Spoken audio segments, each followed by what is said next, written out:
আমরা ইতালি নবজাগরণের কথা জানি।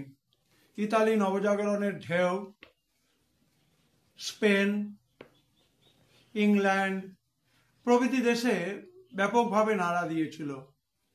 আমরা দেখব বিবলিক্যাল প্লে, বিবলিক্যাল ড্রামা, একটা বিশেষ ধরনের নবজাগরণের প্রভাবে প্রভাবিত বিবলিক্যাল ড্রামা বা বিবলিক্যাল প্লে।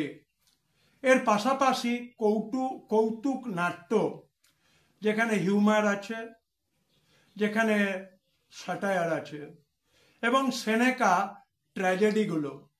এই বিষাদ ঘন নাটকগুলোর বিষয়বস্তু সমারোহ এবং আঙ্গিকের পরিপাট্যের কারণে প্রেম, প্রতারণা, বিস্ময়, বিদ্রুপ প্রভৃতি অনুভূতির অতি আশ্চর্য প্রকাশের জন্য সাহিত্য রসিকরা তাকে সমাদর করেছেন বিবলিক্যাল প্লে বা বিবলিক্যাল ড্রামাগুলোকে।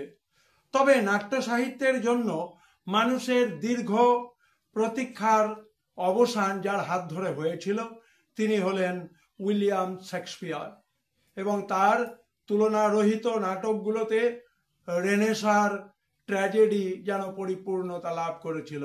সংক্ষেপে বিবলিক্যাল প্লে বা বিবলিক্যাল ড্রামা সম্পর্কে আলোচনা করা হলো।